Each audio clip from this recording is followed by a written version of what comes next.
Hi everybody, I'm Jack Jinseki, and joining me today is Cypher. Hello. Hey. It's been a minute, Jack. It has. Just for so the audience knows, I've actually interviewed Cypher before. He was one of the first people that I interviewed on this channel. I think in the top 10. Uh, so this is I don't do follow up interviews super often. So this is really cool because Yeah. I remember our conversation was really nice last time. Yeah, it really was. I really enjoyed my time there and I wasn't expecting the interview to go on for so long because I provided you with a lot of information that I felt was very interesting. And I never thought of myself to be a very interesting person until, I started to, open up and try to think of like, well, Hmm. I didn't even know I knew more about myself than I thought I did. Well, I mean that's kind of the goal of these things is to get to know you better because I mean I get something from that, and I like to think that the audience might get something from getting to know you better. So I Yeah, of course. yeah, so I try and format it that way to try and get people to open up as much as possible. Uh, Oh yeah, absolutely. Cypher, what kind of content do you like to make?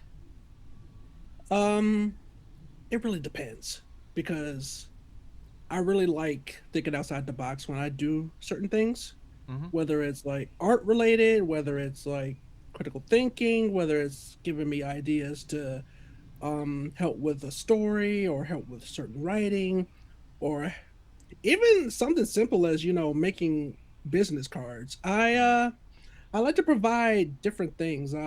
Like I'm a variety content creator, Mm, and it just it just helps get the it just helps get the creativity going, nice. and it helps me be distracted of a lot of things that are kind of negative, Mm-hmm. and it's hard when you're trying to provide things for yourself, distract yourself, make sure things are productive. um it's just one of those things where you're like, okay, I need to start focusing Mm, and try to rid everything around me that's a distraction that might um put a lot of setbacks in yeah. my productivity, you know what I mean? Yeah, it's like you kind of gotta zone in. Hmm.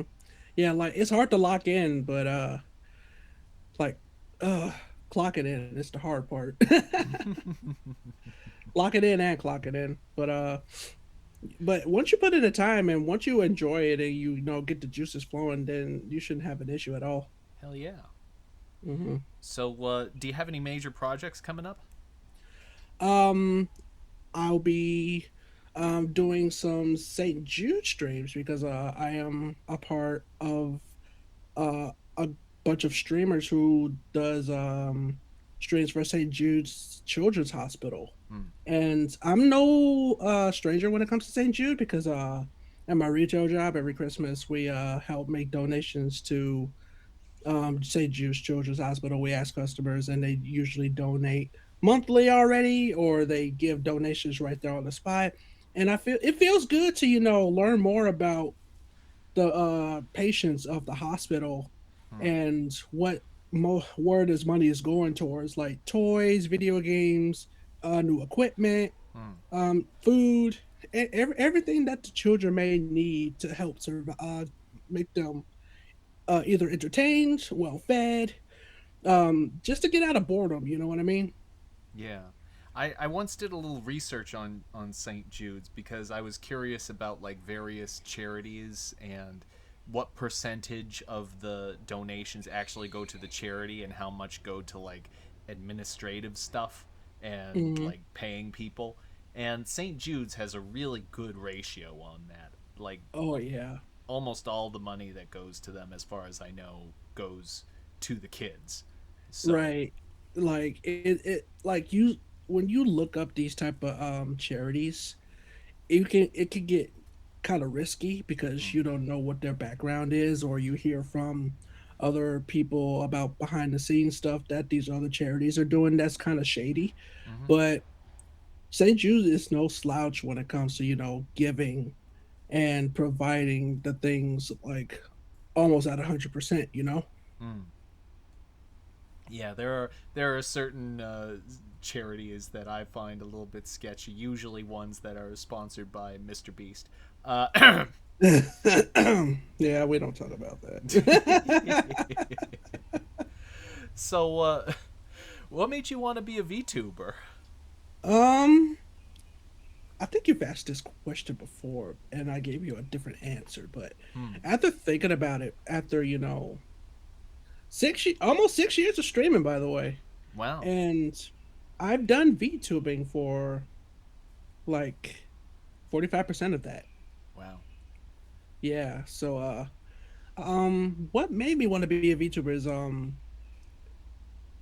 before uh I decided on that, I was depressed, and Hmm. it has nothing to do with hiding my face or feeling being self conscious or anything like that. I feel like after watching different VTubers at the time when Hololive was in its heyday, Hmm. and there was a lot of indie VTubers like Iron Mouse or Hmm. um, Zentrea. Hmm. They definitely the inspiration of wanting to be a VTuber because I already wanted to be a streamer Hmm. prior to that because there were some other streamers that were huge inspirations for me to do so, like some call me Johnny, and there's a couple of others that I can't really think of right now because I feel like my anytime I'm thinking about stuff like this, my brain just goes. But anyway, but but yeah, Hololive was definitely a huge inspiration for that type of direction. Nice. And I don't know, it just you could do so much with VTubing. Like you can customize the way you want your character to be. You can come up with different lore. You can make music. You can do whatever you want to do as a normal content creator. But you can also have a cool looking model to back it up. So that's why I became a VTuber, just to get out of that depressive mindset and be more creative. Yeah, there's something really, I don't know, like when you're a kid, you're in school all the time, you're told what to do all the time, and you're not really Hmm. the boss of your own life in any sort of way. And then Right. you get older, and what's supposed to happen is you're supposed to start kind of being the boss of your own life, except it doesn't really Hmm. happen right away, and you just Exactly. listen to other people for a long time. and, Mm, and and it's really hard to, here it comes that word again, facilitate your own life because you're around a bunch of like peers that tries to guide life for you or yeah. tell you what to do with your life, and that's hard to do it by yourself. Hmm.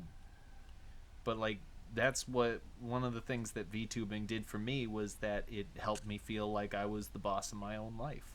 Yeah, there you go. Yeah. So, what was the process for creating your character?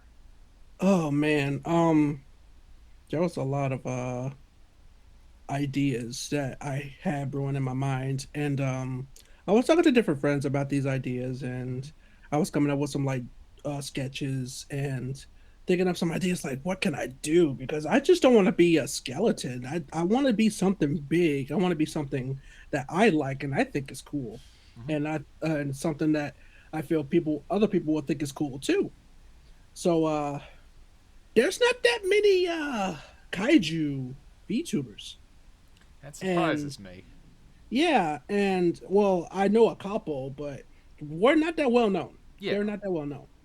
But I thought like, hey, so there's these like when I see other VTubers, they are like entities of like mixed breeds of like animals like deer, Yeah. satyrs, snakes, rats, all that stuff. And I was like, Dogs.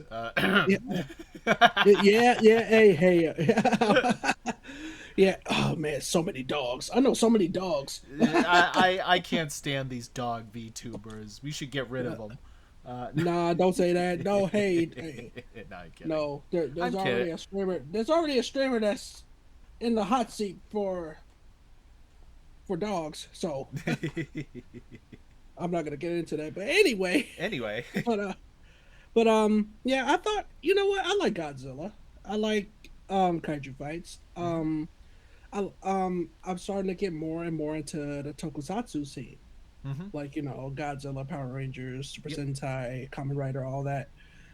And I figured, you know what? I think being a kaiju like Godzilla would be a good feat for me. Mm. And I just stuck it to the wall, came up with some additional ideas thanks to some friends. Some One of them is really close to me, and they help push me into being a VTuber a bit better, Hmm. and to wanting to create it. And lo and behold, this is what you see today, thanks to that. Nice. So, have you written any? I know that your character's changed a little over time. Have you written any lore to that effect? Oh boy, did I write it, Lord! You betcha I did.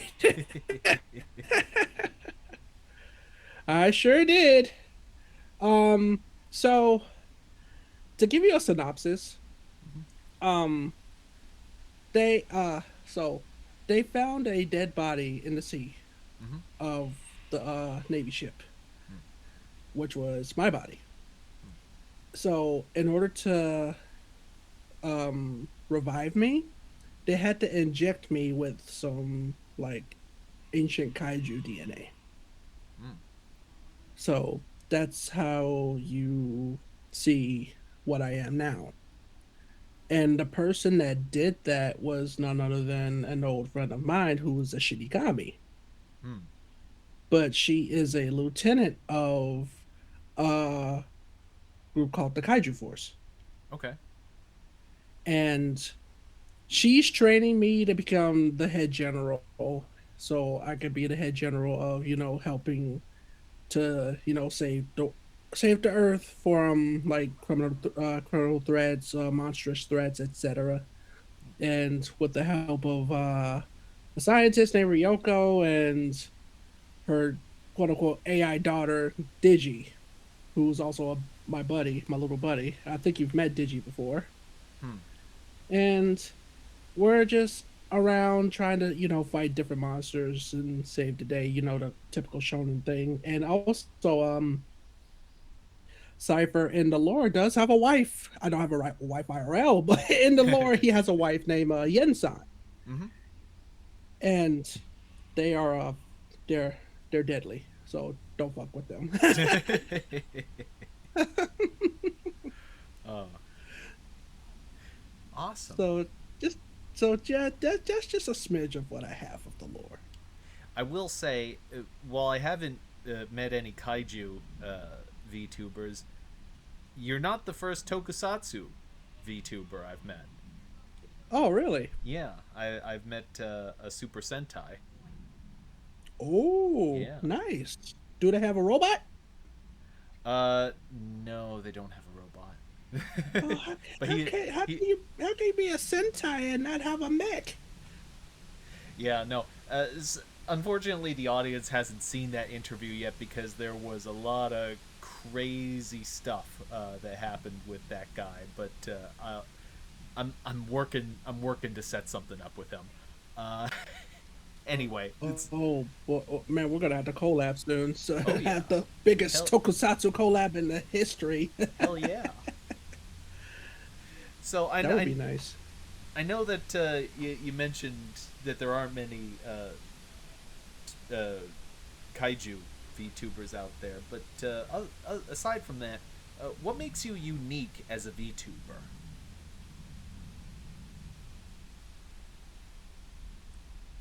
Um, I'm the type to try to stay out of trouble, Hmm. but you know me, trouble looks for me, and that's you. And when you I watch feel you. Godzilla, that's usually his mo. It's the Jackie Chan thing in his movies. He would always show up as the innocent guy and said, "I don't want trouble." Yeah, exactly. It's like this book that I used to read called A Hole in My Life, Mm-hmm. and it's based around this guy. He was at the wrong place at the wrong time, Mm-hmm. and he got caught up in this cartel, and they arrested him and they put him in prison. So this whole story is about him trying to escape that. Nice. Yeah, so it's a good book. I would highly recommend it. I do love like the whole prison escape element in stories. Oh yeah, definitely. Is it okay if I can let you know the author and the book so you can maybe put it in the description I will put it in if the anybody's description, interested? but I'll tell you right now, I am terrible at reading, so I'm probably not going to read it. No, no, no. I'm pretty sure that's an audio book and you can just follow along. Because I think he read his own audiobook, so you're good. You're in good hands. So Cool. the book is called Hole in My Life by Jack Gantos. Another Jack.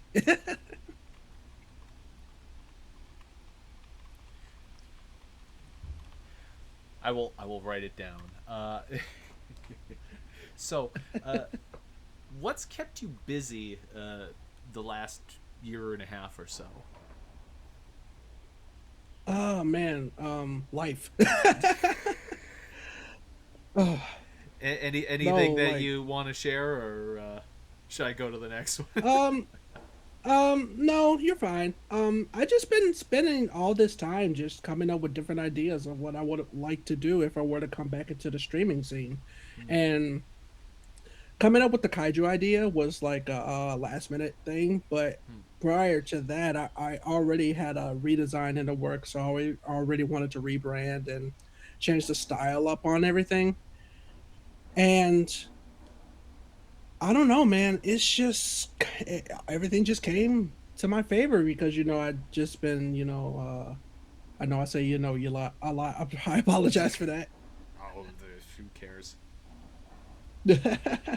No, but just been chilling. Just been coming up with a lot of ideas. So and so I just been praying like, okay, this better freaking work, otherwise I'm quitting forever. No, but I'm glad where with the help of a lot of people that I've met throughout this whole process, they helped me, and I got good connections. I have great communication with these people. Um, as I mentioned earlier, one of them really did help push me through it all with the idea and the creativity. They helped make they helped make this model. Pretty much everything that you see on my streams, they helped me with, and I love them wholeheartedly for it. I am eternally grateful for the help that they've done for me with this stuff. Awesome. Mhm. So, what do you hope to accomplish through your channel? I hope to accomplish a unified community, Mm-hmm. a community full of great people that can, share their interests, share their lives, and try not to be dramatic. I hope to accomplish a gaining more connections to present myself as a really good person because I feel people should just be genuine, and that's my main priority is to stay genuine, just good vibes all around, and try to help one another, look after one another. Hmm. So that's what I hope to accomplish. Everything else like video games, art, and all that other stuff is important too, but I feel like, growing as a community is more important than anything. Yeah. It's like the central ethos. Yes. Yeah. So, what might you see a VTuber doing that would make you instantly want to watch them? If they can make me laugh, Hmm. or if they can joke around, or like do content that might be something I'm like, hey, I can mess around with that. Um, that's what would draw me in.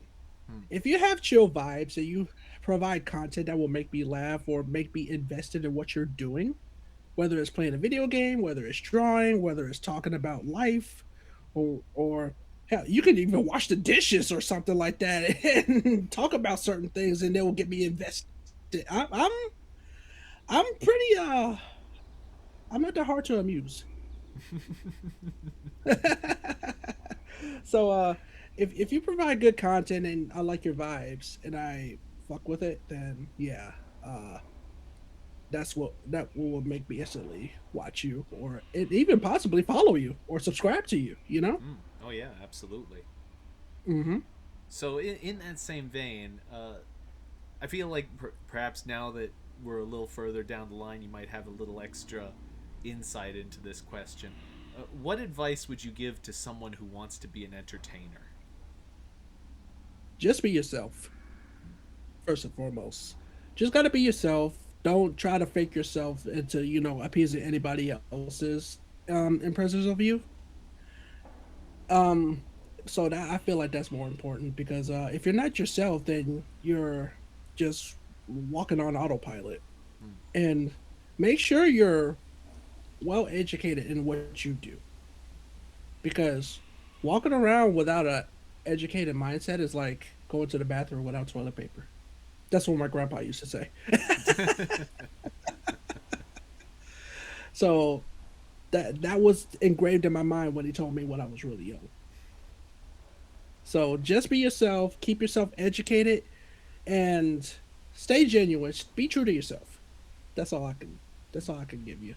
And if you enjoy doing what you're doing, share it with other people because they're gonna like your vibe. And as long as you're not doing anything illegal or controversial or trying to rage bait or anything like that, or whatever people on Twitter are doing these days, don't do that. That's just gonna put you in a world of hurt, dude. I I don't understand the Twitter career mindset. There's something wrong there, man. No, because they stick to a status quo. I don't know if you heard this song, "Look Around You" by Limp Bizkit. That's basically what Twitter is. uh, That's basically what Twitter is. It's that one song by Limp Bizkit. uh, I know that's a weird, like, I know that's weird, but he was speaking facts in that song.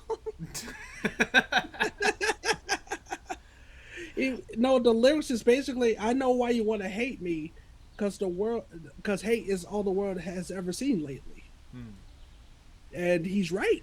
Well, that's one of the reasons that I do this channel the way I do it is because I I feel as though there's such everyone is just doing negative stuff all the time. And I get that negative stuff gets people's attention. It's like a way of like hacking your brain or whatever. But it's great to feel nice and comfortable and happy, and I would rather Yeah, feel I'm getting bored of being angry about everything all the time. It's tiring, and exactly. yeah, I would rather aim for, whatever vibe Bob Ross or Fred Rogers was going for. It's Yeah, because those men been through it. Yeah. I mean, freaking I remember hearing a story that Bob Ross had like his son died or something like that. I forget what happened. It was really bad. And the Hmm. only thing you knew about it was basically him on air saying that he's having one of those days. Oh yeah, he didn't but he want kept this cool. Yeah, he kept remarkably cool. He didn't want the audience to know any bad things about his life. He just wanted the audience to think about happy little trees. He just wants to provide good vibes. That's all he wants. So, okay, which anime had a theme song that made you want to watch the show? Bleach. Oh, that the first one, the first Bleach Yes, opening, yes, yes. slaps so hard. And I just say, I know we're not at that question yet, Go for it.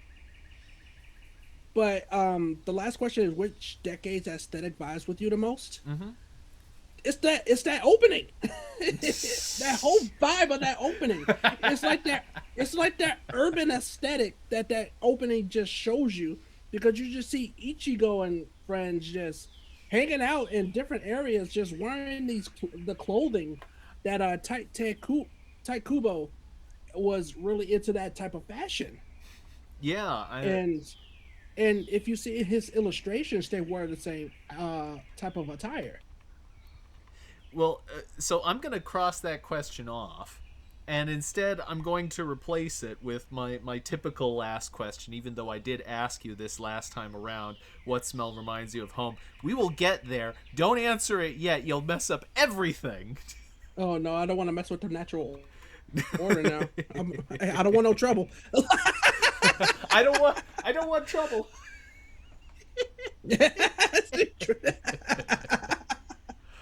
Uh okay. Would you rather go to an enormous convention or a smaller one? uh, would it be cheating if I say I would like to go to a convention that's in the middle ground? No, not at all. Because at the time of this recording, in a few days I will be going to an anime convention. Ooh, it is that Yes. season. Yeah, it's convention season, baby. I'm excited, and this is the only convention that I'm going to, so it's fine. Because prices are way too damn high, and I cannot travel that much. Oh yeah. I I actually just got back from a convention myself. I did actually travel for this one. I flew out to Toronto to Oshi Uplink. Ooh, how Yeah, was that? it was good. It's a VTuber convention. Oh, so it's like off Kai Mini. Yes, Okay. yes, and it was very interesting. It was very well done. The people who ran it, even though it was the first one, everyone was commenting that it didn't feel like the first one because the people who ran the convention are apparently seasoned vets at it. So Ooh. yeah, Okay. it was very good. I was very pleased. All right. Nice. Yeah, Nice. Because I don't know. This is a convention that I've been going to since 2011, nice. and I've enjoyed it since my first time. A lot has changed since Yeah, then. There's a lot that has changed, because when I was still going, Homestuck and Attack on Titan was still a big thing. yeah. I And mean, I'm showing my age when I say that. yeah. I mean, like 2011. This is before the big boom in the industry, so it Yeah, must have been much before smaller. before it became more mainstream, Yeah. because back then anime was gate kept by people who grew up with it, like Mm. on Toonami and stuff like that, or Mm-hmm. on Crunchyroll back in the day, Mm-hmm. because that was the only way you could watch anime. Mm. And me being a 90s kid, I'm Mm-hmm. showing my age again. Yep. I grew up on Toonami, and that's how I was able to watch Sailor Moon, Dragon Ball Z, Mm-hmm. um, like Rurouni Kenshin and Mm-hmm. Naruto. That's how I was able to watch all those shows. Yeah. Oh man, doing the because I'm pretty sure we're like the same age. Uh, doing all of that stuff like back then, like watching Adult Swim Mm-hmm. was weird when you're a Yeah. kid. You Yeah. you you turn it on and you felt like I don't know if I should be allowed to watch this. You know what, man? I don't care. They don't need to know what I'm watching. I'll be watching Aqua Teen Hunger Force at 1:30 in the morning, and they wouldn't know.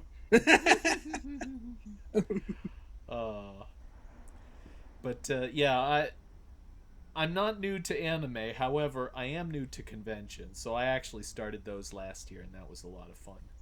Okay. I'm glad that you went to your first convention, and I'm glad you had a great experience. And Yeah. trust me, man, um, I should do a stream to Hmm. where I discuss about anime conventions and the do's and don'ts of that. Yeah. And if that's something that you guys might be interested in, I wouldn't be opposed to that idea. Oh, absolutely. You got to get like a PowerPoint presentation or something. No, it has to be like the classic Windows XP PowerPoint presentation when I do it too. You have the little fly in text and the Yeah. dissolve in and all that Mm-hmm. transitions. And like the one that's in your face, like what Karen did to Plankton in that one episode of SpongeBob with his name. Oh, I'm afraid you're gonna look at me funny after this. I never actually watched SpongeBob back in the day. Oh man. That makes me a little bit sad because I might do some references around you and you might not get. I'm gonna be like, oh man. I mean, I know some references like internet. You learn stuff through osmosis and all that. Like, Yeah, but you need the actual like taste of the references rather than it coming through a third party. yeah. I mean, hmm my primary method of knowing who Tom Kenny is through a '90s sketch show called Mr. Show, I and remember that. yeah, and he was one of the side actors across from Bob Odenkirk and David Cross. hmm Yeah, and Bob Odenkirk, for the audience, he's Better Call Saul. He's Saul Goodman. He fun fact about Bob Odenkirk, he went to my university. Oh, cool. hmm He seems like the nicest guy. Oh yeah. Yeah. Like every time I see him in interviews, he always comes across as like just a regular guy. hmm Hmm. Because he would show up every now and again in this town, but he does like different seminars and like presentations, Huh. and I always miss him. The only time I always catch him doing it is like literally like after the weekend and you see him in the newspaper. I'm like, what? he's got to be pretty good. He's got to be pretty good at doing that. Yeah, Oh, okay. So, if you could go to an anime convention, oh wait, you're going to an anime convention, but if you wanted to or could or whatever, who would you cosplay as? I got two options. Mm-hmm. One of them would probably be myself, Yes, my VTuber model. of course. But the only thing about that is I do have the attire. Do you know how hard it is to find a wig that's dreads that could be on par with my model? That's I've less expensive? that's true. I've never actually seen a wig with dreads before. No, because if you see a wig with dreads, it always has the Rastafarian hat attached to it at a Spirit Halloween. Other than that, you don't see anything else like that's true, genuine dreadlocks. And that makes me super duper sad. Like, what if somebody wanted, what if a person of color wanted to cosplay as Knuckles and they didn't have the dreads to do it, you know? Is that what Knuckles has? I never really connected the dot because they look like almost like the Sonic characters look like they have tentacles growing out of their head. Oh my god. No, they're Sonic has quills. Knuckles is technically quills, but he has them down like dreadlocks. Yeah. hmm So that's how that goes. Because he's from a tribal um he's from a warrior tribe and Hmm. they all had dreadlocks. Yeah. Well, there hmm there were a few anime characters with dreadlocks, so there must be some somewhere out it. I mean, you got that one that came out recently, Gachiakuda, I think it's pronounced. Yeah, Gachiakuta. Yeah. Yeah. So it I think it would make my life so much easier if we did get cosplay for that. Yeah. I would I would buy that off of AliExpress in a heartbeat. No, because that would be, you know what, next year I'll do it. I'll do it. But Nice. the second cosplay that I thought about was a One Piece character. Okay. Yep. Kuma from One Piece. I might not be at that part in the story. Hold on. I've never been good with names. Yeah, it's like his physique, his hair, and his outfit is pretty simple. I Oh, feel okay. like Yep. that. Yep. I got you. Yep. I know this guy. hmm And his backstory is really sad. Like I don't want to get into it, but it's really really sad.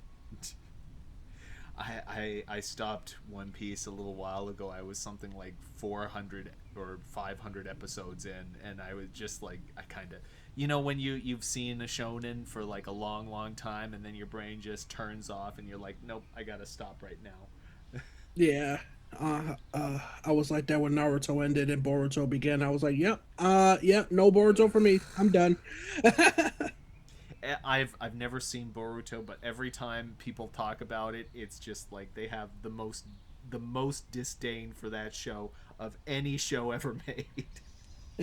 Yeah, like the anime, it just rehashed the movie, Mm-hmm. and it's just a slice of life instead of just getting into the action like where like Kishimoto wanted it to be. Mm-hmm.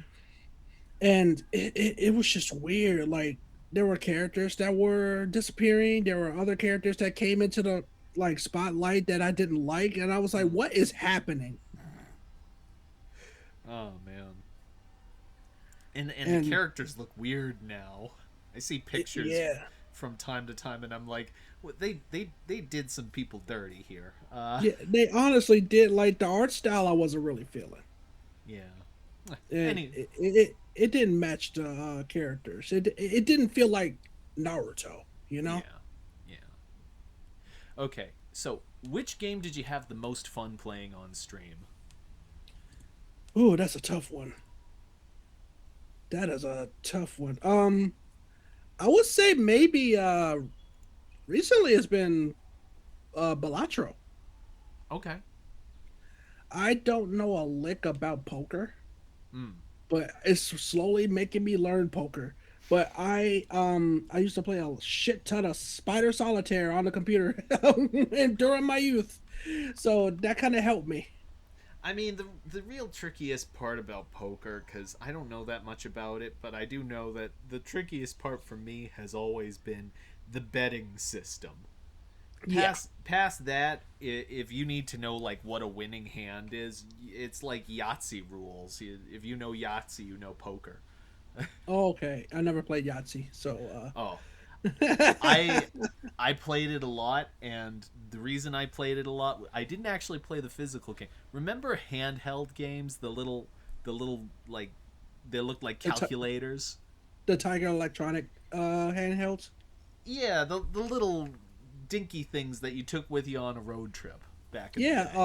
I used to have a few of those, like the little Tiger Electronics, Yeah, and it was okay, but I would rather have a Game Boy, you know. yeah. I didn't have a Game Boy, but I had Yahtzee. Hey, whatever helps entertain you, man. And if you're as long as you're having fun, then hey, no judgment. Oh yeah, I had Yahtzee and I had Wheel of Fortune, which was a huge Oh, one. oh man. Can you imagine playing like the older Wheel of Fortune games with the lingo and stuff like that they had back in the day that you couldn't really get now? Yeah, if you want to buy Wheel of Fortune, like I'm sure that they put the lettering in extra large font Hmm. so all the old people can read it. Uh, Yeah. uh, okay. What's a song that you can't help but dance to when you hear it? That's a lot. Man, listen, I got over 4,000 songs in my likes on Spotify right now. Most that goes to show you that any of them, but if I were to choose one that's off the top of my head right now, Mm-hmm. it would probably be Human After All by Daft Punk. Oh, I love love Daft Punk. Love Daft Daft Punk. Punk. I love Daft Punk. I was devastated when I heard that they broke up. Yeah, it was it hurt me. Like I was waiting on a live to come back in 2017, but they never did Oh, it. I I became a fan of Daft Punk after their live tour, and I will never get to experience that ever. I mean, there's a parody band that's going around doing that, but but they're doing a good job. They're doing a good job. Don't get me I wrong. will. if I learn if I know about them, if they're in my town, I'll go and see them. Sure, what the hell? I mean, it's close. We're gonna get to Daft Punk. You know what I mean? It's Yeah, it's something. It just like they hit the right spots, and I think they practiced and they did their homework. yeah. I, There I, are. I don't know if you got the reference, but Oh yeah, no, yeah, homework. Ho ho ho. Sorry. But I do. There are some pretty good cover bands out there. I remember when I was a lot younger, I went to see a cover band of Pink Floyd. If you're familiar with them, oh, of course. yeah, they were Australian Pink Floyd, and they were considered to be like the best Pink Floyd cover band out there. And I went to see them, and that was awesome. So, did they stay true to like the Dark Side of the Moon and the Wall and all that? Um, it was a long time ago. I don't remember everything that they played. I know that they played "Wish You Were Here," Okay. and I remember they played some stuff off the wall. And they also played "Echoes," which you might not Hmm. expect because like the 23-minute song Oh, is not typical for that sort of thing. right, right, right. Yeah, but it was. Yeah, that's interesting. Yeah, and Echoes is a fantastic song if you're willing to sit and actually listen to the whole thing. Listen, I listened through Freebird. I Oh listened yeah. through Buried in the Light from Devil May Cry 5. I'm pretty sure I can listen through Echoes. It's fine.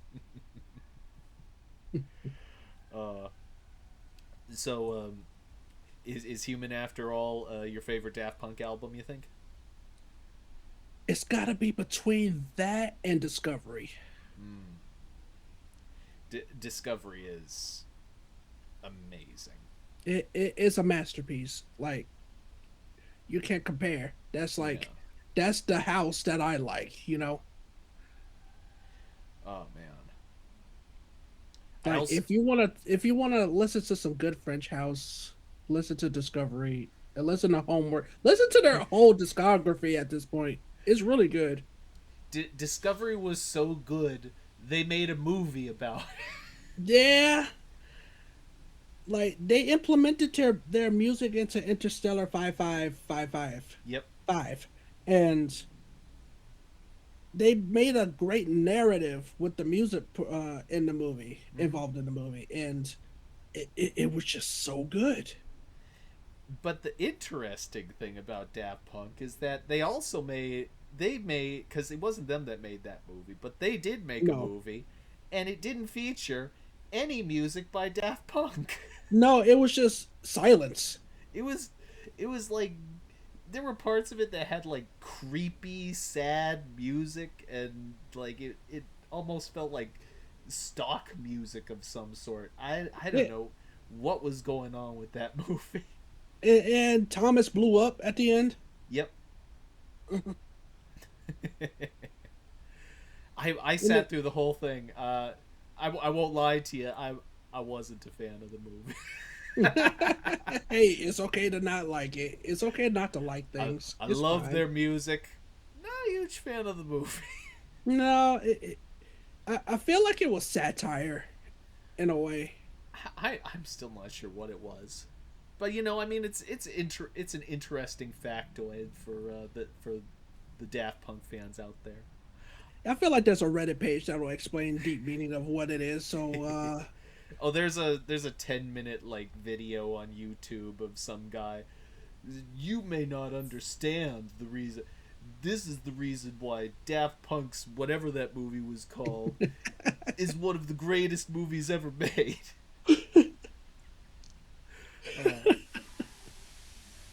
Uh, so, what's a new experience that you had recently? oh man, this was last July where I had this experience. Hmm. Drove the interstate for the first time. Really? Yeah, never drove the interstate up until last July when I drove up north to go see one of my best friends get married. Oh, because I wanted to try something different. I had the car to go that distance, so I was like, you know what, this is a pretty good car. The I could travel the distance. Why not? So how long was the drive? It was like a 6.5 hour drive. Okay, yep, that's a pretty good chunk of time. Yeah, but it was a good experience, to be on the road, listening to Spotify, just singing along to some good tunes, and looking at all these idiots on the road that's just trying to tailgate you and go around you, just acting like a bunch of douchebags. Yeah, it's it's interesting being on the road like that for an extended period because like you can listen to music for a while, but eventually you kind of get lost in your thoughts. Yeah, like when I was driving, I was on my way back home from the trip, and there was like these like big fields, Mm-hmm. and there was a plane flying in the air, like a biplane, Mm-hmm. and it was driving so low that I forget I hit the brakes. Like, dude, you're driving so low. Wait, I got so freaked out that I called my friend who was close by. I was like, "Hey, can I come and see you? I need to calm down." So, stopped and saw her, and we had breakfast, and that was that was a that was a that was something. That plane just petrified me. I I had a terrifying experience driving too. Took a 10-hour drive Oh gosh. recently. Yeah, and I had to go through this road in Maine, Mm. and this road, you're on this road for like an hour and a half, and there's nothing. Excuse me. There's less than nothing. You're talking about wheat fields. There ain't even wheat fields. There's like marsh and the occasional building, and that's it. And Mm. I had to use the restroom, and there's no bathroom, so you know what that means. Oh no! You had to get out and do I your business. I I did my business, and the second and I pulled off to the side of the road on like this trail looking thing, and as I'm doing the business, it's just the end of winter. I look down, and it's this enormous print on the ground. Looks like a bear print to me at least. And then I hear gunfire off in the distance, Oh hell no! Get and the fuck out of I'm there! like, "See ya."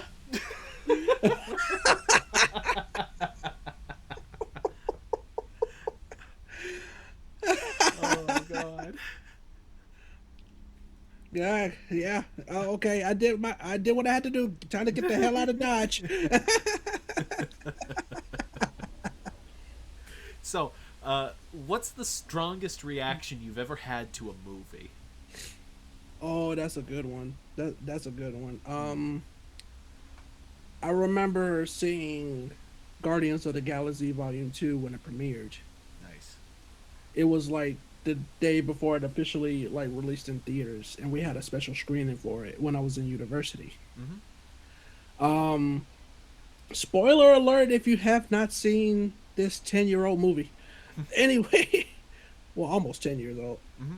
But at the part where Peter was with his father, Mm-hmm.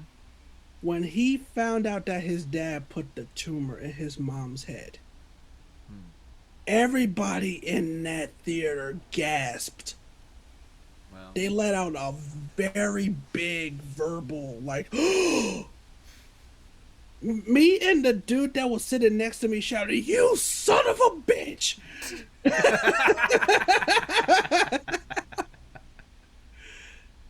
That was the biggest and strongest reaction I ever had to any form of media that I've ever watched in my lifetime. that's interesting. Most people I ask, I ask that question to, and they assume that it's like when they cried or something like that. But Yeah, anger, though.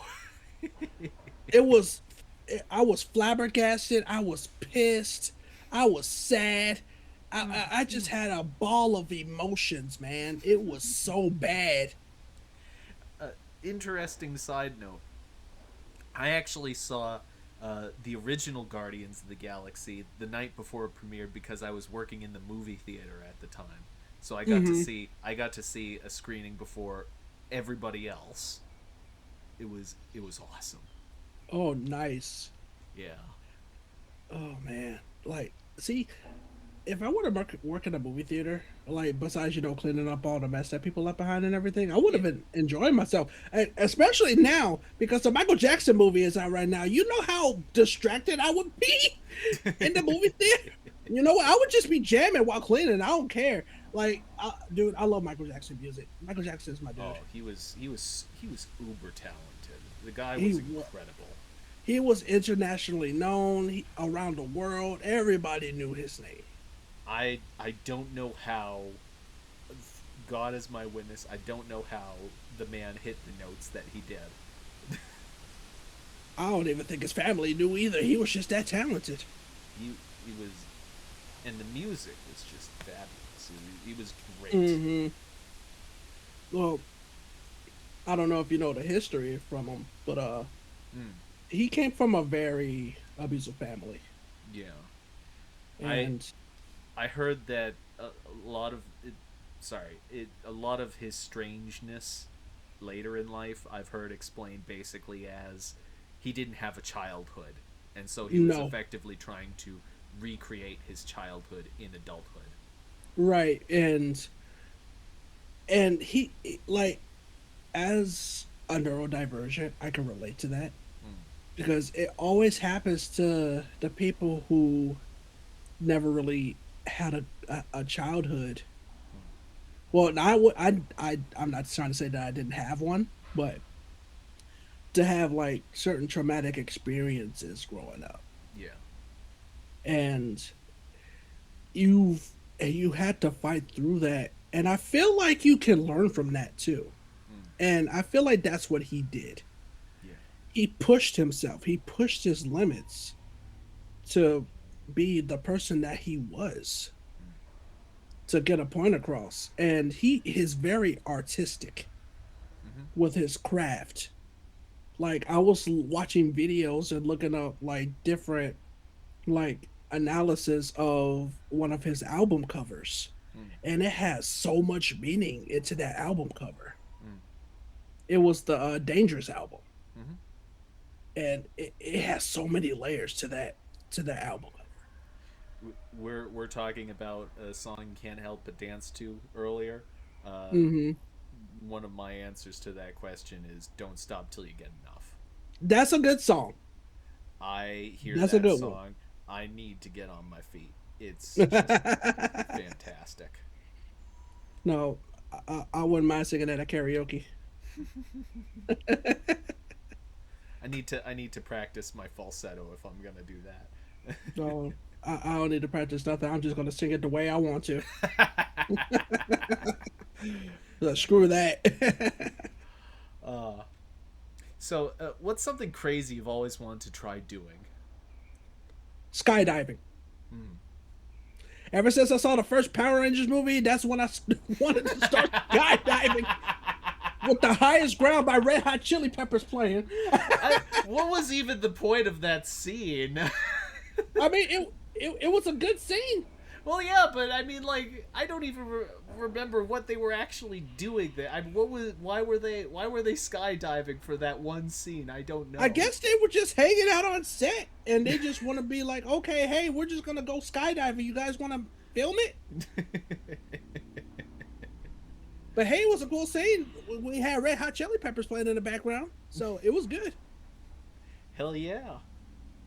Uh, And not only it was from Power Rangers, it was Sonic Adventure 2 has something to do with that as well. hmm. When he like jumped out of the helicopter. Another gap in my childhood. I never played Sonic Adventure. I never. The only Sonic game I ever played was when they had a web browser adaptation, and it was very good. I think it was just the original Sonic game. Okay, yeah, I know which one you're talking about. Yeah, it was like one of those like official Flash games that they had online. Yeah, Mm. and that was a lot of fun. Yeah, like I'm a Sonic advocate, or as my friend like to call me, a Sonic guru, because I have a really close friend who I streamed with. She hosted a Sonic OC or actual canon character type of deal. I won that whole thing by a long shot. I wasn't expecting to win that whole thing. And she was getting nervous, like, what the hell? Wow, what? Because she named the last character. I knew his name. I knew the name of that character and the description. Hmm. And she was like, is this an OC character or is it a canon character? I was like, Rocka, that character is canon because I used to play a lot of Sonic Unleashed. And the reason why I know this kid is because he was supposed to be Sonic's companion when Sonic Unleashed was in development. Hmm. And not only that, when I played the HD version of that game, the kid was like, "What happened to you? Why are you so hairy?" And I was like, "It's called puberty. And it's gonna happen to you." And that's how I knew his name from that. Because Sonic turns into a werehog in that game, and that's why he was all hairy and stuff. uh, yeah, no, I know all about Sonic OCs. I tell people that I got my start on the internet on DeviantArt. Everybody did. I was like, man, I was like pre DeviantArt, but soon as DeviantArt blew up, I was like, oh hell, here we go. Soon as DeviantArt started leaking out of the seams, I'm just like, yep, it's over. It's all downhill from here. Societal collapse. It's like the See, little. this It's like that dominoes meme. The little domino gets to the big dom. The little domino is like DeviantArt is created. yes. See what happens when you mess up the natural order of things? And I'm looking at Tumblr. Because if it wasn't for Tumblr being what it was when Yahoo bought it, I think we would have had a good balance between Tumblr, DeviantArt, Twitter, and we wouldn't have had Blue Sky probably. We still would have probably had Blue Sky, but hey, I'm I don't just know, man. saying. I I don't know. blame Tumblr for what Twitter has become. Yeah, I won't lie. Tumblr used to be kind of a containment zone. Uh, Mm-hmm. very effective at it, but it's Yeah, gone see, now. you get And it. uh, whatever. Mm, yeah. Okay, what's something that you've made that you're proud of? Can it be like food or? Well, I'm gonna hold on. Did I include the what's Oh yeah, I include cooking questions on this, so you may want to leave that for later. Okay. Um, what is something that I made that I was proud of? Um, Oh, sorry. no, it's okay. So, I started getting a little bit creative with like my stream schedule lineup, Hmm. and I wanted to get a little frisky with it. Okay. So instead of just putting a basic lineup and post it on social media to show people when I'm going to be streaming, I made it into a parody. Hmm. I made it into like a reference to something that I grew up with, and it was very nostalgic for me. Hmm. So you remember when Adult Swim would show like the lineup for like when Family Guy, King of the Hill, and stuff like that Yeah, would the be like. coming on? Do you mean like the ad bumpers, like the really surrealist Yes. things? Mm-hmm. Yeah. So you remember when it was just like a black background with white text showing the lineup of what's coming on, Yep. and it played this like chill beat? Yeah.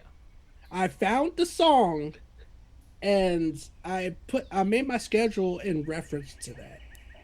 Okay, that's pretty cool. And I was so proud of that because it brought back a lot of memories. Yeah. A lot of good memories from me watching Adult Swim and when Tsunami was gone for a while. Adult. And Oh, sorry. no, you're good. Sorry to keep cutting you No, off, no, but no, I'm no, no. just Keep going. Keep going. no, but it's just good to reminisce on simpler times when I do stuff like that. Yeah. and it just makes me happy. I don't know, something about Toonami and Adult Swim. Their ad bumpers were fantastic. Yeah, and the Fan- music behind it was so fucking good. And can I just tell you, MF Doom hmm and a guy named Jay Dilla did most of the music for these bumps. Hmm. May they rest in peace. Well, I I've never seen another station incorporate ad. It's like they created a culture around it. I've Hmm. never seen another station do it like that. Yeah, man. Shout outs to the people in William Street, Georgia, for like providing such a classic and such good bangers because they were in my music library, and every time they pop up in my music library, I just can't help but stop and listen. Yeah. So, what's something you've enjoyed in your life that you didn't expect to enjoy? Traveling. Hmm. Yeah, like I was a shut in growing up, and Mm-hmm. I would always stay in one spot, not going anywhere, not experiencing life because that's how I was growing up. Mm-hmm. Because we really didn't have the money to do stuff like that. Mm-hmm. But as I grew older and started feeling more independent, Mm. I told myself, you have the potential to do this, I. Yeah. And why not just stop there? Like, go out there, experience stuff on your own. And I'm Yeah. pretty sure your mom and everybody else will want that for you. Sure enough, that they do. Yeah. Like, I will be traveling. Hopefully, I'll be traveling to the east sometime this year. Hey, if you're ever in New England, hit me up, man. Hey, I'll let you know. I'll be sure to let you know. But my really close friend and their mom wants me to come and visit them in a couple months. So and they live east, Hmm. so we're trying to figure out some stuff like that. But I've been so busy, and my friends been so busy. We haven't really been speaking that Mm-hmm. much. But once we start talking and starting to play catch up, I'll talk with them and their mom and see where we can go from there. Nice. Because I wouldn't mind traveling to like the east again. Because this isn't my first time traveling east. I did go to New York at one point, Mm-hmm. and I went there for an art history trip. And oh my god, New York is so freaking narrow. Like if you compare It- that to where I used to live, because I'm from Chicago, yep. and Chicago has wider space. Once you go Hmm. to New York, it's more narrow. I was like, no wonder there's so much traffic here. You guys aren't going anywhere. Like God.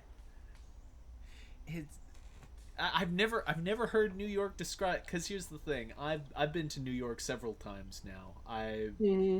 I go there at least like once or twice a year. Um, I've never heard it described as narrow before. I think I might be the first person to actually describe it as such, because this is coming from a guy from another popular city. Yeah. So what about it is narrow? Do you mean like the actual width of the city because it's like near an island or? I would say so because of the architecture. Hmm. Okay, so like the buildings are tall and it makes everything feel kind of narrow, like you're walking through a corridor, that kind of thing. Yeah, like I don't know what they were thinking, and I guess, like you said, they were trying to go through the infrastructure of how the island is shaped. Mm-hmm. But I don't know, man. Like I was walking around Times Square and even Manhattan and Brooklyn and stuff like that. I was like, everywhere you turn, it's just so narrow. Like I was getting claustrophobic. So what was your opinion of Times Square? Out of curiosity. When I got out of that subway and went up the stairs, I was like Captain America at the end of the first Avenger, just looking around me like, what the heck am I looking at? And I was on FaceTime with my sister, and Yeah. she experienced it with me. And so it was a double experience for the both of us. Wow. And everything was so big and everything. Like, I remember watching Oliver and Company when I was young. Hmm. And I remember them going through Times Square and stuff like that, and I'm just standing there in Times Square like, dang, it's a lot bigger than what I saw in Oliver and Company. It's kind of like you kind of have to drop a lot of baggage at the door, like not Mm-hmm. even to just to enjoy the experience, but rather out of necessity. Like you're Yeah. just so I mean me, I'm a country boy, so Mm-hmm. or at least I wouldn't, maybe not country boy, but I'm low density suburb boy. uh, but That's a anyway, way to put it. yeah, Okay. but like, I wasn't very social growing up, and I was kind of a shut in. I was a shut in too, and I Mm-hmm. went there, and it's just so far out of my comfort zone. It's so far that you almost have to sort of like adapt. You have to go into like a sort of survival mode in a state, in a way. Mm-hmm. Like your entire brain has to sort of flip over in order to just be in this place. Yeah. It was bizarre for me. Yeah, oh, man, I bet. So, uh, we're talking about traveling. What's the furthest you've ever traveled on a whim? Like, I had no choice but to. Mm-hmm. I would say, besides New York, I would say Chicago, like my hometown. Hmm. That leads back to like the interstate answer. Yeah, So that was the furthest I personally ever traveled. I got you. And it and I'm excited to do it again. Hmm. To be quite honest, and like doing it a second time around, I'm a lot smarter about it. Mm-hmm. To where what distance that I can go to make a pit stop, like what roads to avoid to avoid tolls, because I'm not spending money just to Mm-hmm. travel through a freaking gate. Like, hey, listen, money is tight right now as it is. I don't want to pay to just bypass a certain area, you Yeah. know. Uh, so, But and sorry. Go ahead. no, I was gonna say like, and now that I have my own transportation to do these type of traveling, I can go anywhere I want. And like, hey, if I want to go to a 7-Eleven at 2 o'clock in the morning, I can. I can just drive there. Uh, so, would you ever talk to a stranger unprompted in a public setting? Considering that I'm very sociable, Mm-hmm. I can help strike up a conversation with just about anybody because of my good social skills. Because I work retail, Yep. and I'm just being myself genuinely, just talking to people, just talking about stuff, talking about life, talking about whatever. Of course. And I feel like it would be easy for me to do something like that. It depends on the other people's mood too. Like if they're in a talkative mood, if they're a social butterfly, if they're a people person or what have you. I Yeah. feel like it will be easier for me. But if they're not and they're very introverted and shut in, I won't force it. I've always found that for me personally, the easiest people to talk to, and I have no idea why this is, but the easiest people to talk to are middle aged women. Like, Buddy, can let me tell you. I work at a home goods. okay. So and majority of the customers are middle-aged women or older. Oh boy. And let me tell you, most of them are so long-winded. They are so long-winded, but they're so sweet. But there are signs where they talk and they say something and they don't know how bad that conversation can be a whiplash to you. Like you could be talking and laughing, and then all of a sudden she just jumps the shark and say, "My husband died 2 months ago." I'm like, "Where did that come from? I just sat down. I'm Yeah. sorry. I'm sorry. My condolences, but damn, we were just laughing like 10 minutes ago." I've met people like that. Okay. Uh, what's your earliest memory? This question I've been thinking about a lot. Hmm. I think the earliest memory from my childhood was I was in a car Mm-hmm. with my parents, and I was in a car seat, Mm-hmm. and this was the first ever song that I ever processed as a toddler to know what a song was. Mm-hmm. It was "Remember the Time" by Michael Jackson. I guess Wow. you could say that's the very first song that I knew what a to know what a song actually was. Wow. And so Michael Jackson just impacts people in many different ways. My mom, and I can't explain why, but she really liked to play the Steve Miller Band for me and my siblings. Interesting. Yeah, she really liked to play like that their greatest hits album. Uh, Mm. hmm. Nothing I'm wrong with that though. Yeah, I mean, like, it's not like kids know what a toke is, so I don't think it's that big a deal. No, no, no. Hey, smoke responsibly. Anyway, uh, uh, what is your favorite and least favorite months of the year? my favorite month would probably be October, Mm-hmm. middle October specifically, because that's when the leaves starts falling Mm. and it starts to feel crisp and it starts to feel like fall has hit. Oh yeah. And my favorite part of October is when it rains and it has that type of feel Mm-hmm.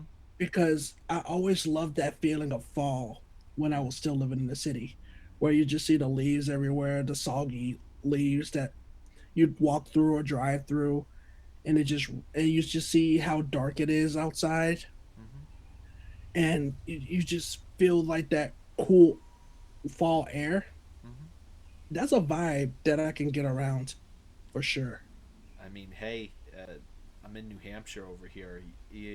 We're known for the fall foliage. That's like the one thing that we're known for. People just come up here just to see it. Oh man, I'm gonna have to make a. You're right. I'm gonna have to make a trip to New Hampshire to uh, see that for myself. I'll bring the camera. so, what's your favorite thing that you've ever cooked? Oh wait, hold on. You didn't. Yeah, yeah. What's your The least least favorite favorite? month.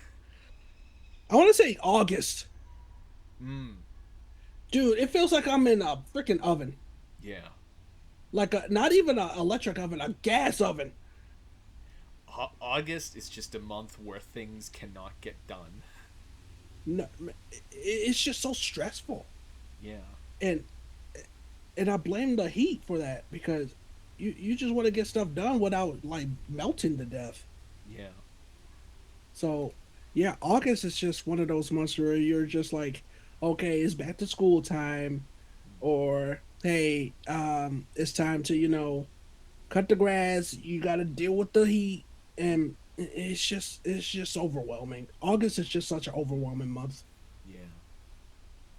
O- Okay, now, what is your favorite thing you've ever cooked yourself? Oh, now we're in the food section. All right. Yes. Now the food questions. Okay. My favorite thing I ever cooked for myself, and this was quite recent that I cooked this. I make homemade beef stroganoff, Hmm. and you just make a like a creamy Alfredo sauce and just sprinkle some basil in there Hmm. and just thicken it up. Then there's your sauce.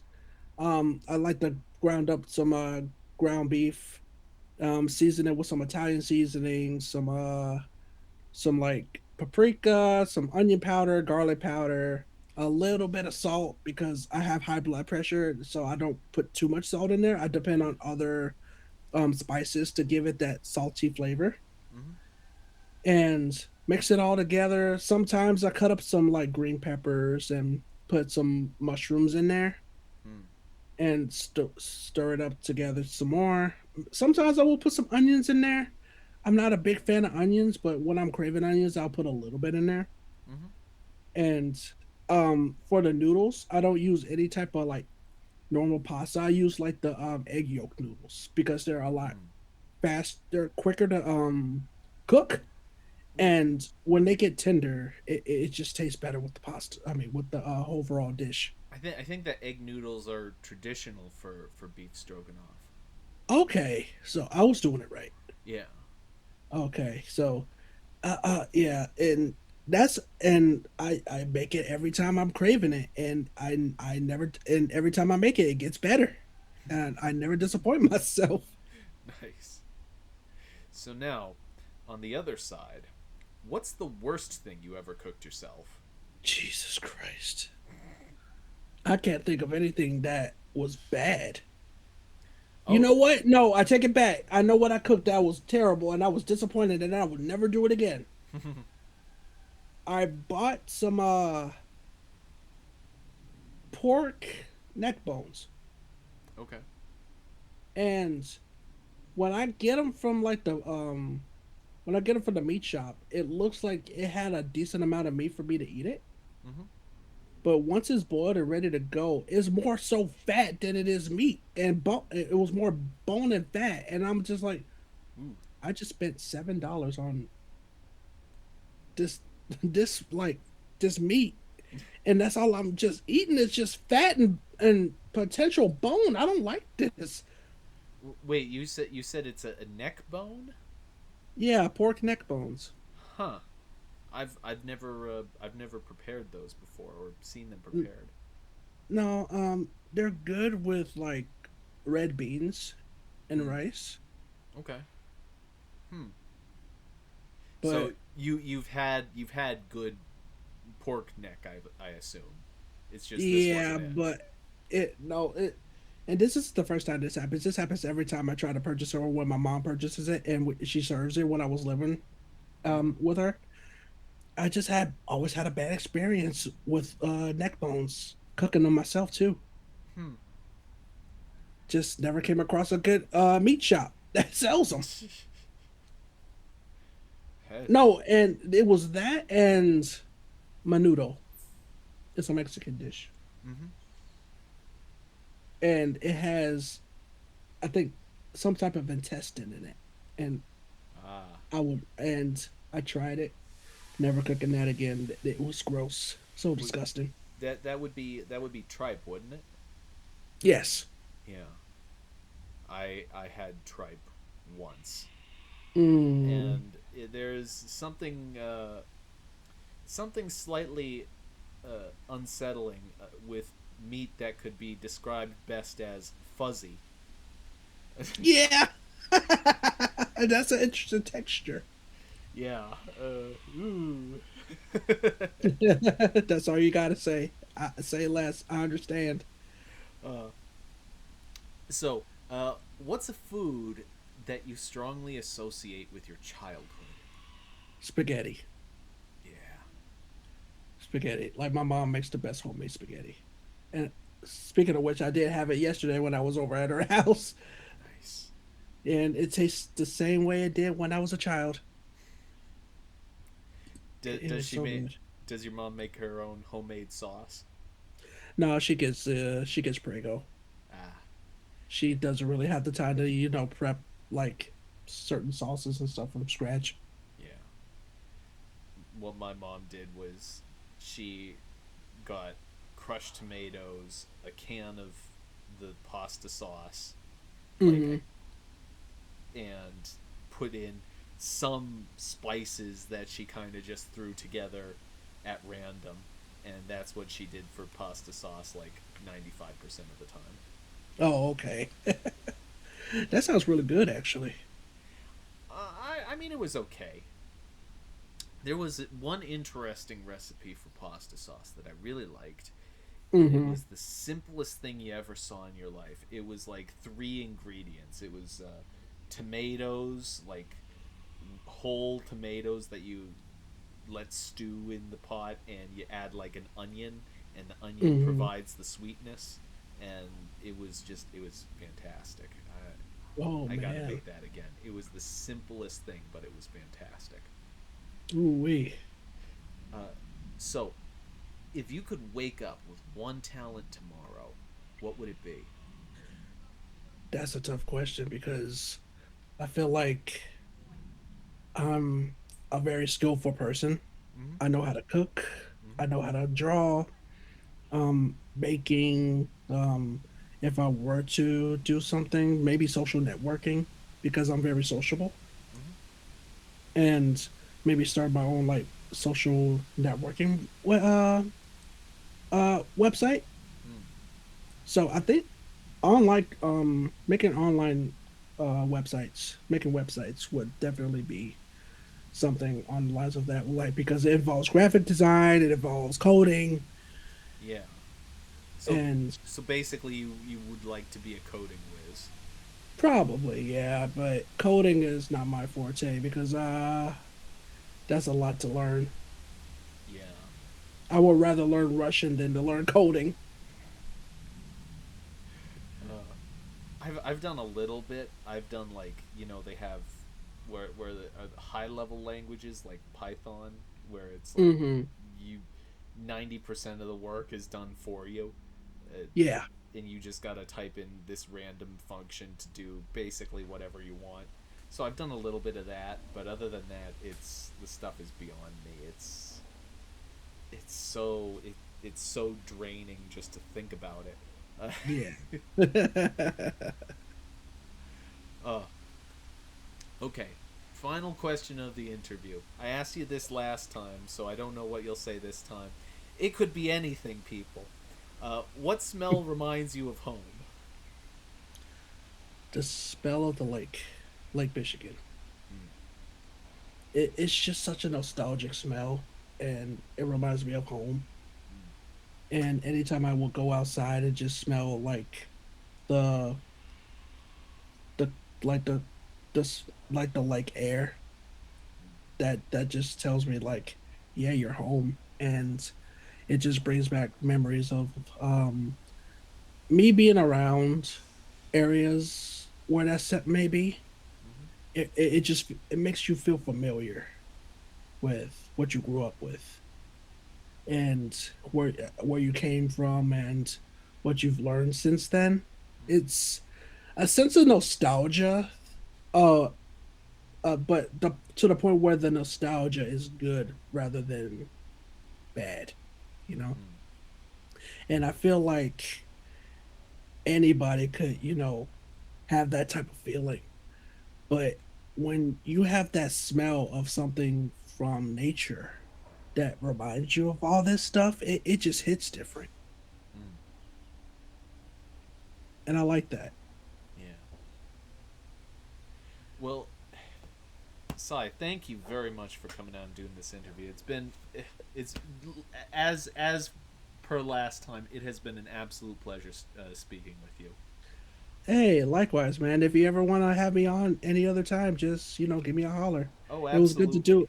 it was good to do the second interview because I think I approached you a few months back like, "Hey, is it possible to do a comeback interview?" Because I feel like I've did a bunch of improvement since then. Hey, I already anticipate a third interview in the future. I mean, if you're up Hey, for it, of hey, course. hey, hey, whenever, man. Oh, Oh, hey, of course. Like whenever, man, just hit me up. You know where to find me. absolutely. And if you're in the audience, thank you very much for coming out. I hope that you enjoyed yourself. You will find links to all of Cypher's various socials in the description to this video. Please be sure to subscribe to him. He's awesome. Uh, and with Hey, thank you. and with that, I was your host Jack Jinseki, and joining me today was Cypher. Bye bye, everybody. Hey, take it easy. Take care, everyone.